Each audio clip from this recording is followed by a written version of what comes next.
So if we just say loosely that actually consciousness is primordial, consciousness is original, and matter arises within consciousness, you could almost say matter acts as a medium through which consciousness can be localized into.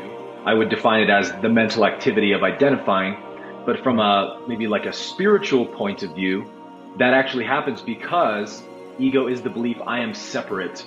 I am a separate entity from life, from reality, from you, from others. So when we behave in ways that are not kind or compassionate or forgiving, we could say we create sort of karma that we have to continue working at until we learn that lesson. And whether we learn it in this lifetime or not doesn't matter, because we'll just sort of go to the next incarnation and pick up where we left off.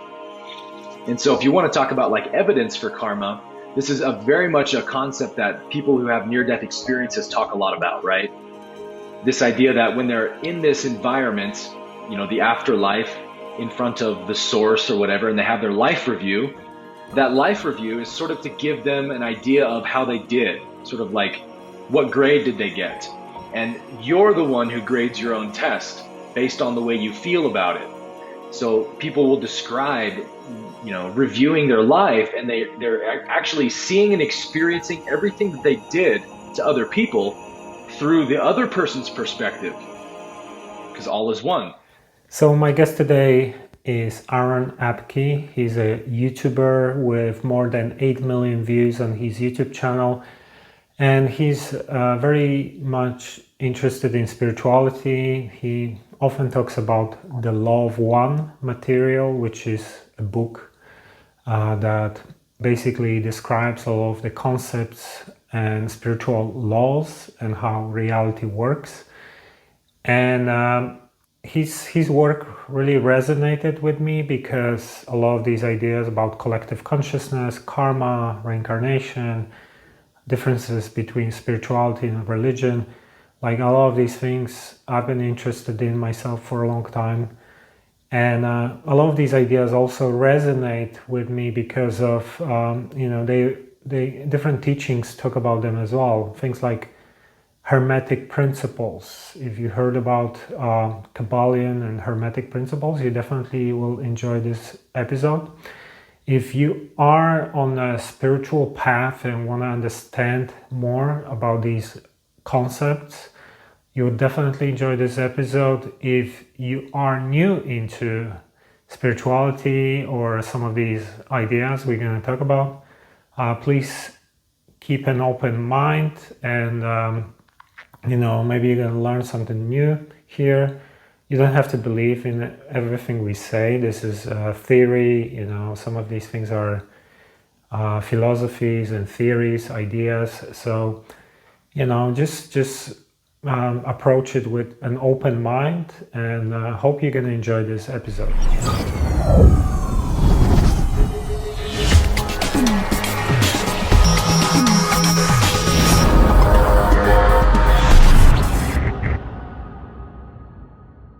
So this is Mike Sigula from truththeory.com, and this is Truth Theory Podcast episode 9, and my guest today is Abke.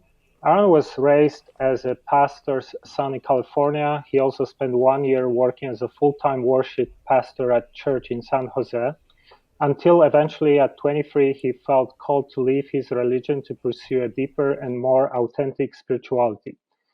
At 27, Aaron had a dramatic spiritual awakening that changed the course of his life. His passion is to share the path of inner freedom and self-realization with the world, and he does so today via YouTube, social media, meditation classes, workshops, and seminars. He has over 8 million views on his YouTube channel and over 120,000 followers. So, Aaron, welcome to the show. Thanks a lot for having me. It's a pleasure to be here. Yeah, no, I'm glad we're going to have a chat. I started watching your stuff a couple of months ago, and I can see you have a lot of wisdom, knowledge, and also a very interesting story. As you started, your upbringing was in a religious kind of background, and then you moved away from religion. Maybe you can just tell us a little bit about that, how you started, and your awakening process and your journey till now? I'll oftentimes say that Jesus was sort of my gateway drug out of Christianity and into sort of new thought or expanded consciousness. Because like you said, I grew up Christian. I was a pastor's kid. I was a really devout Christian. And the Jesus that I read in the Gospels, who I just fell in love with, was, as I got older, I started to see that the Christ being preached in church and the Jesus being lived by my Christian friends is just so completely different than the Jesus of the Gospels. I don't see the Jesus of the Gospels telling people to confess him as Lord, or that he's going to die for their sins, or any of that judgmental type stuff. It was just about loving others, healing the sick, feeding the poor, and knowing our oneness with the Father. And so I became increasingly skeptical of this Jesus, this sort of like westernized, Americanized Jesus.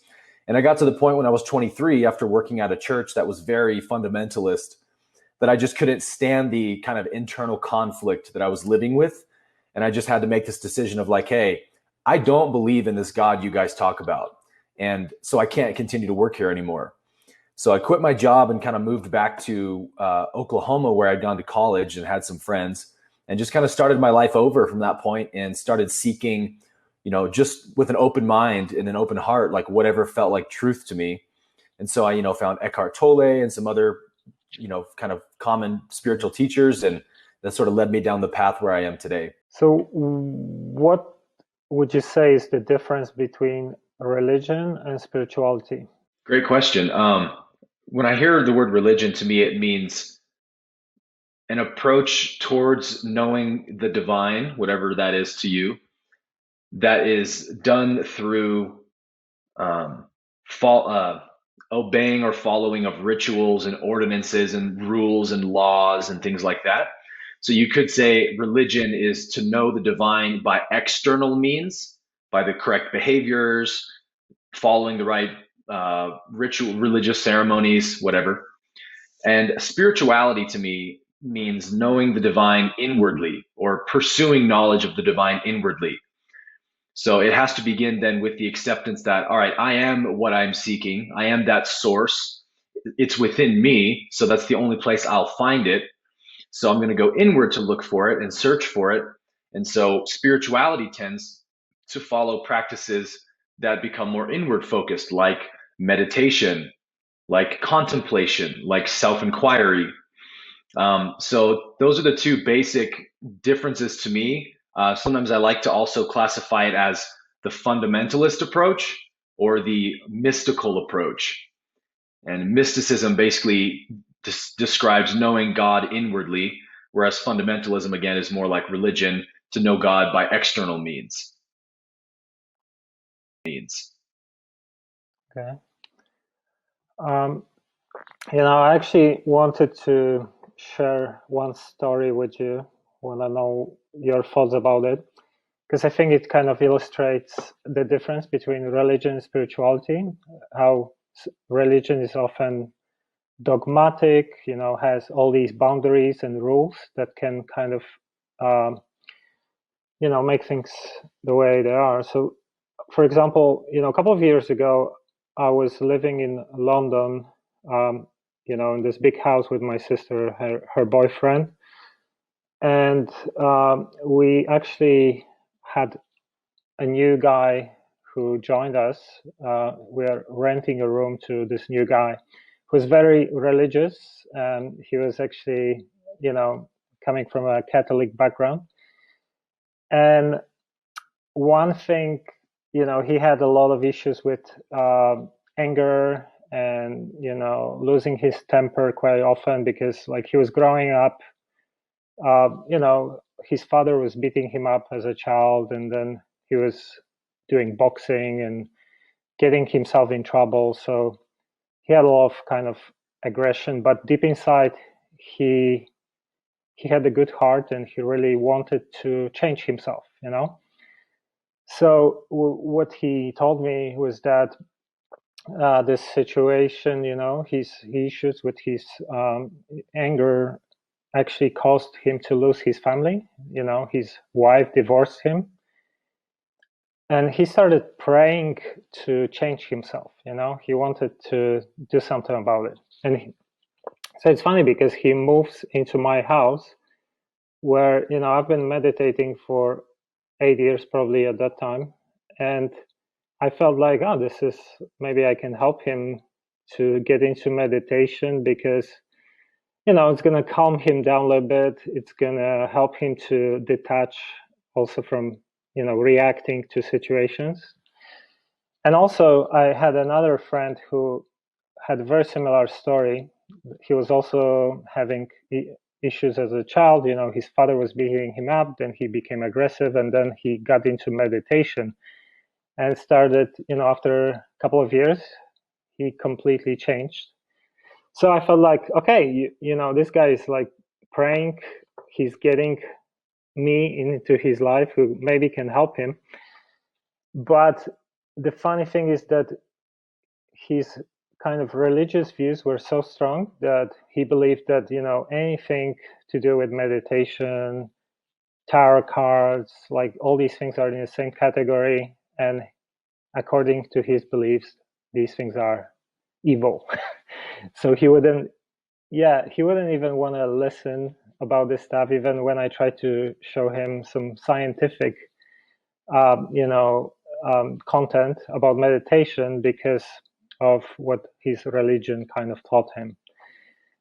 So it's kind of funny, you have your religion tells you, okay, pray to have your problems solved and prayers answered, but then when it comes, the religion stops you from getting them answered. Okay. I find it funny how religion tends to sort of be like a giant institutionalized ego. And all of the things that religion doesn't want you to do are exactly all the things your own ego doesn't want you to do, such as sitting down and being quiet. The mind doesn't want you to be quiet and be aware. It wants to be absorbing you into its thoughts all the time. So it's like, how funny is it to say that sitting down and being quiet is evil? It's like you do that every night for like 8 hours. But well, what's your definition of ego? What's your view about ego, and how would you define ego? To me, the ego is not anything real about you. It's not your sense of self. It's not your personality. It's not your personal expression. Ego is very simply a mental activity of identifying, or it is the mental activity of claiming, identifying with thoughts, feelings, actions.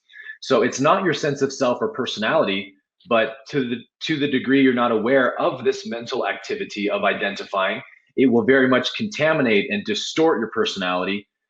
And sometimes when people say, oh, your ego is your personality, obviously that's just a very ignorant, misunderstood definition of it. But really, ego is actually the opposite of that.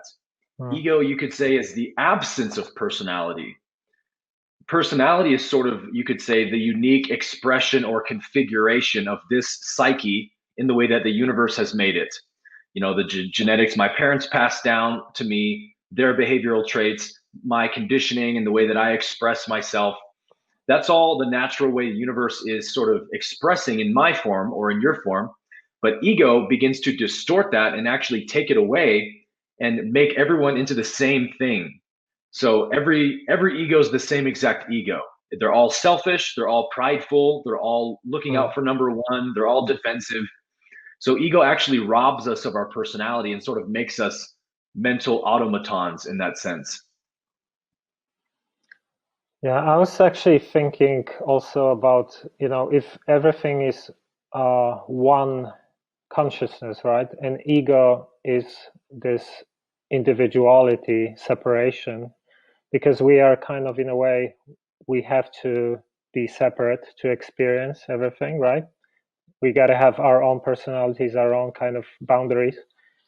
I was thinking maybe ego is actually just like this act of separation, or the whatever mechanism or something. but obviously it can become mechanical, right? Because, separation can go into extreme, and then it's about me, being too separate.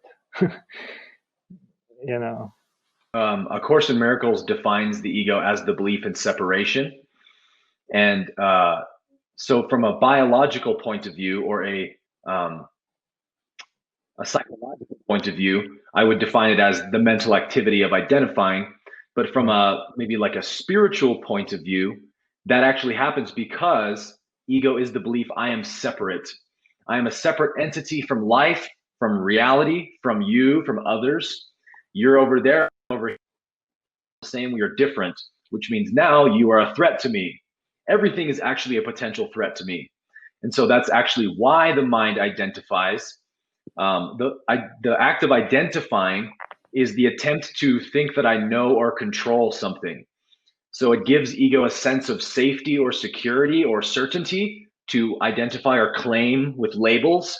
I am Aaron, this person. I'm this old. I was born on this day. I like these things. I don't like those things. I know who I am. I'm safe. And that's actually stemming from that belief that I'm separate, therefore I'm alone and I'm in danger. Yeah. And you also mentioned the Course in Miracles. Can you tell us a little bit about it? I just heard about it a couple of times, but it's a book, right? Some gives like the fundamental ideas about spirituality and laws and things like that. Yeah, A Course in Miracles is a very famous sort of classic spiritual text that was channeled in the 1970s.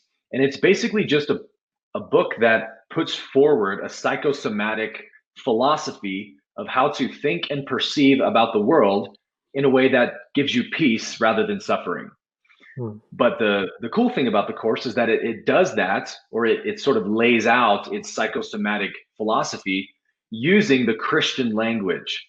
So it's almost as if Jesus is the one writing it, the way it's spoken. It uses biblical language. So, for example, it uses the term the Son of God to refer to you and I, like everyone is the one Son of God, the one consciousness of God. It uses words like the atonement, salvation, forgiveness. So it's a pretty difficult text to break into initially because you have to sort of learn the language of the text. And the Course does explain what all the terms actually mean in the sort of the back part of the book. So I find it very fascinating on a multiplicity of levels, but it's without a doubt my personal favorite spiritual text. Okay, cool. One of the things I think you're also very much interested in is this concept of reincarnation, right? Because that's fundamental to understanding reality and collective mind and all these things. So let's say, for people who are completely skeptical to this idea, what evidence do we have for, reincarnation, for example?